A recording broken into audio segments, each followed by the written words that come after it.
BJP अध्यक्ष JP Nadda ने एक अहम बैठक बुलाई है जिसमें 2024 के लोकसभा और आने वाले विधानसभा चुनाव को लेकर चर्चा करेंगे। साथ ही G20 को लेकर भी इस बैठक में चर्चा होगी। बड़ी खबर, बीजेपी अध्यक्ष जेपी नड्डा ने एक अहम बैठक बुलाई। 2024 के लोकसभा और आने वाले विधानसभा चुनावों को लेकर चर्चा करेंगे। साथ ही G20 को लेकर भी इस बैठक में चर्चा होगी।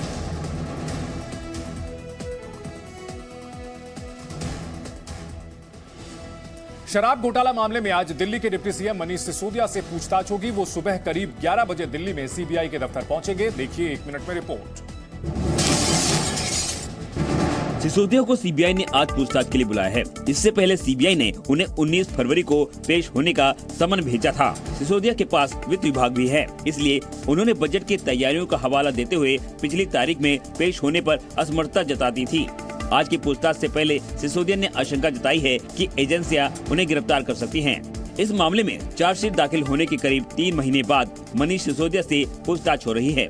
आज की पूछताछ में सीबीआई दिल्ली की आबकारी नीति से जुड़े सवालों के जवाब तलाशेगी। इसके अलावा शराब कारोबारियों से सिसोदिया के कथित संबंधों से जुड़े सवाल भी पूछे जाएंगे। इस केस से जुड़े गवाहों के बयानों पर भी सिसोदिया का पक्ष जाना जाएगा।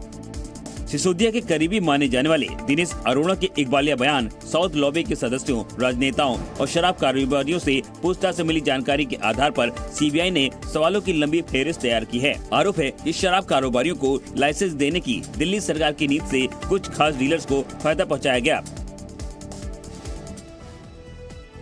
प्रयागराज के बहुचर्चित उमेश पाल हत्याकांड में पुलिस के हाथ बड़ा सुराग लगा है। सूत्रों के मुताबिक हत्या की पूरी साजिश साबरमती जेल में रची गई। इस बीच यूपी एसटीएफ और क्राइम ब्रांच की टीम ने इलाहाबाद विश्वविद्यालय के मुस्लिम बोर्डिंग छात्रावास से 3 युवकों को उठाया है। माफिया अतीक अहमद ने जेल में रहते हुए अपने करीबी गुर्गों के साथ मिलकर करीब 1 महीने पहले उमेश पाल हत्याकांड की साजिश रची। सूत्रों के मुताबिक अतीक ने मोहम्मद गुलाम और मुस्लिम गुड्डू को हत्या की जिम्मेदारी सौंपी थी। वारदात में पूर्वांचल के शूटर्स के अहम रोल की बात भी सामने आ रही है। माना जा रहा है कि अपहरण केस से पीछे न हटने पर माफिया ने उमेश पाल की हत्या की साजिश रची। अब माफिया अतीक अहमद को पूछताछ के लिए प्रयागराज लाने की तैयारी की जा रही है। कोर्ट से इजाजत मिलते ही पुलिस अहमदाबाद के लिए रवाना होगी। इस बीच राजू पाल की पत्नी पूजा पाल ने सीएम योगी से सभी गवाहों और खुद की सुरक्षा बढ़ाने की मांग की। पूजा पाल ने उमेश पाल के परिवार से भी मुलाकात की और उन्हें हर संभव मदद का भरोसा दिलाया। पोस्टमार्टम रिपोर्ट में खुलासा हुआ है कि उमेश पाल को 7 गोलियां मारी गयी, जिसमें 6 गोलियां शरीर के पार निकल गयी। पोस्टमार्टम के बाद दारागंज शमशान घाट पर उमेश पाल का अंतिम संस्कार किया गया। इस दौरान उमेश पाल अमर रहें, हत्यारों को फांसी दो के नारे लगाए गए। रायपुर में चल रहे कांग्रेस के अधिवेशन का आज आखिरी दिन है। आज कांग्रेस सांसद राहुल गांधी भी अधिवेशन को संबोधित करेंगे, जबकि पार्टी अध्यक्ष मल्लिकार्जुन खड़गे समापन भाषण देंगे। अधिवेशन खत्म होने के बाद शाम को एक बड़ी जनसभा करने की भी तैयारी है। इससे पहले सम्मेलन के दूसरे दिन कांग्रेस की पूर्व अध्यक्ष सोनिया गांधी का संबोधन हुआ। कांग्रेस के अधिवेशन के मंच से सोनिया ने अध्यक्ष के रूप में अपने कार्यकाल का जिक्र किया। इस दौरान उन्होंने कहा कि उन्हें इस बात की सबसे ज्यादा खुशी है कि उनकी पारी का समापन भारत जोड़ो यात्रा के साथ हो रहा है। What gratifies me most is that my innings could conclude with the Bharat Jodo Yatra. The Yatra has come as a turning point. It has proved that the people of India overwhelmingly want harmony, tolerance and equality. Sonia Gandhi के संबोधन के बाद अटकलें लगने लगी कि उन्होंने अब सक्रिय राजनीति से संन्यास ले लिया है। हालांकि उनके करीबियों ने ऐसी अटकलों को खारिज कर दिया। बिहार में 2024 के आम चुनाव का मंच सज गया है। केंद्रीय गृह मंत्री अमित शाह ने जहां कई कार्यक्रमों में हिस्सा लेकर बीजेपी कार्यकर्ताओं में जोश भरा, तो महागठबंधन ने पूर्णिया में रैली करके अपनी एकता का प्रदर्शन किया। पश्चिमी चंपारण के लौरिया की जनसभा में अमित शाह ने नीतीश कुमार पर प्रधानमंत्री पद की चाहत में बिहार को बर्बाद करने का आरोप लगाया। उन्होंने नीतीश के तेजस्वी यादव को सीएम बनाने के ऐलान पर भी तंज कसा। नीतीश कुमार जी ने लालू जी के बेटे को मुख्यमंत्री बनाने का वादा किया है। आपको मालूम है क्या? मालूम है ना। दूसरी तरफ महागठबंधन के नेताओं ने पूर्णिया में विपक्षी एकता का प्रदर्शन किया और बीजेपी पर जमकर हमला बोला। तो यहाँ तो अब खाली वेट कर रहे हैं कांग्रेस पार्टी का।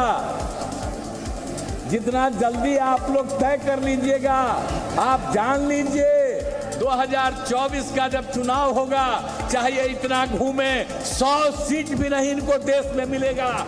सभा को बिहार के पूर्व सीएम लालू यादव ने भी वर्चुअल माध्यम से संबोधित किया। उन्होंने लोगों से 2015 के नतीजों को फिर से दोहराने की अपील की। बिल्कुल 2015 में जैसा रिकॉर्ड बनाए थे उससे भी मजबूत बनाना है।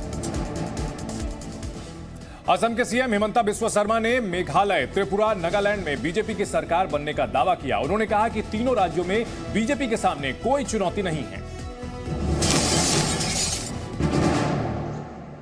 त्रिपुरा में चुनाव हो चुके हैं, वहीं कल मेघालय और नागालैंड में वोट डाले जाएंगे। पूर्वोत्तर के चुनावी समर में हर पार्टी के अपने अपने दावे हैं। सभी पार्टियां चुनाव में बेहतर प्रदर्शन करने और सरकार बनाने का दम भरती नजर आ रही हैं।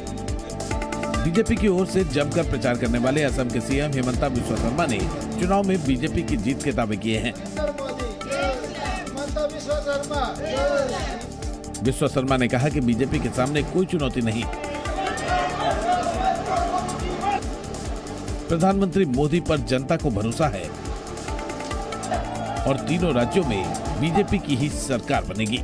कोई चुनौतीपूर्ण नहीं है। जैसा बीजेपी का बहुत ज्यादा अपसर्ज है। त्रिपुरा, नागालैंड में हमारा सरकार होगा, मेघालय में भी हमारा मुख्यमंत्री बनेगा। सब लोग का यही मन में है कि मोदी जी का नेतृत्व में सरकार होना है और बीजेपी का सीएम बनने से मेघालय का डेवलपमेंट होगा। सबका यही मानना है।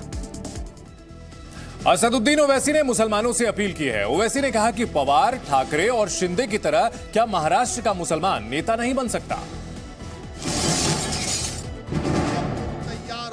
AIMIM अध्यक्ष ओवैसी ने मुमरा में जनसभा को संबोधित किया। इस दौरान ओवैसी ने विपक्षी नेताओं पर जमकर निशाना साधा। ओवैसी ने कहा कि शरद पवार, उद्धव ठाकरे और शिंदे की तरह महाराष्ट्र का मुसलमान नेता क्यों नहीं बन सकते। उद्धव ठाकरे अपने बाप का बेटा होने की बिना पर नेता बन सकता है, जब एकनाथ शिंदे नेता बन सकता है, जब फडणवीस नेता बन सकता है, तो क्या महाराष्ट्र का मुसलमान शरद पवार की तरह, उद्धव ठाकरे की तरह, शिंदे की तरह नेता नहीं बन सकते। विपक्षी नेताओं पर हमला बोलते हुए ओवैसी ने कहा कि उद्धव और शिंदे एक ही हैं। नासिर जुनैद हत्याकांड पर ओवैसी ने पीएम मोदी को निशाने पर लिया। मोदी के राज में जुनैद और नसीर की मौत होती है और इनको मोदी क्या करते, ईडी सीबीआई दिखाते, इनको डराते और हमको मौत मिल रही है।